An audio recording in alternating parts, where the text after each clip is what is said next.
Picture a woman in Kyoto, 300 years ago. The lamps are low, and her face is a mask of perfect, glowing white, painted from her hairline to the nape of her neck. A geisha's painted skin is her livelihood. She is paid to be a living image of refinement, and that image lives or dies by how her skin catches the light across a low table. To achieve that ageless porcelain finish, women wore oshiroi, a thick white face powder. For a long time, the most beautiful version of this powder was made with white lead. Performers painted their faces every single day, layer upon layer, year after year. The lead seeped in, building up until the very skin celebrated for its perfection began to break out in lesions and succumb to systemic illness. The very tool they used to create their celebrated beauty was slowly destroying their bodies from the outside in. When the night is over, the geisha sits alone at her vanity. After a full day of wear, the lead-based paint has become a thick, water-resistant, mineral-laden mask suffocating her pores. In this era, there are no gentle foaming cleansers or modern liquid makeup removers sitting on her vanity table. She needs a chemical solvent harsh enough to strip away heavy metals, yet gentle enough to preserve the delicate, already damaged facial skin she needs for tomorrow. She reaches for a small jar of pale powder called uguisu no fun, the powdered droppings of a bird.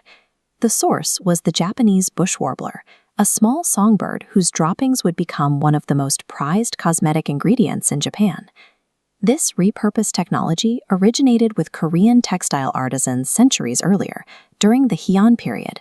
Those artisans discovered that the droppings of these birds could gently strip dye out of delicate silk to create intricate, stain-free patterns.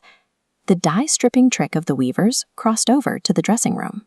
A substance that could lift pigment without destroying silk fibers would prove just as effective at lifting heavy lead from a human face.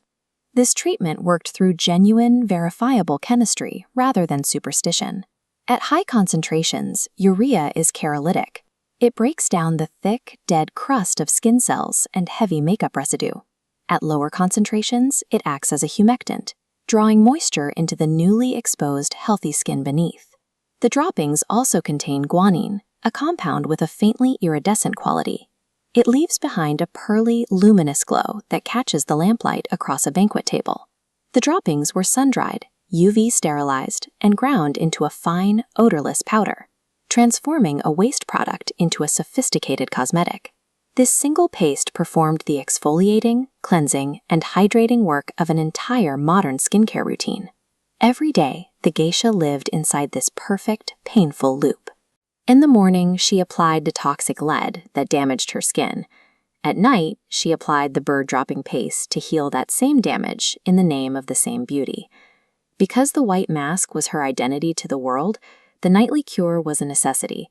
She maintained her skin as carefully as a musician oils a violin, reaching for the only chemical tools her century provided to protect her most essential instrument.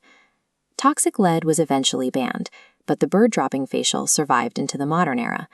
Today, you can find purified nightingale powder in high-end spas from Tokyo to New York, marketed as a luxury treatment for a pearly glow.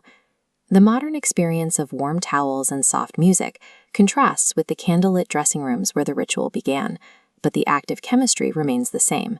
What looks like madness from a distance is often trial and error stretched across generations, waiting for science to finally understand why it worked.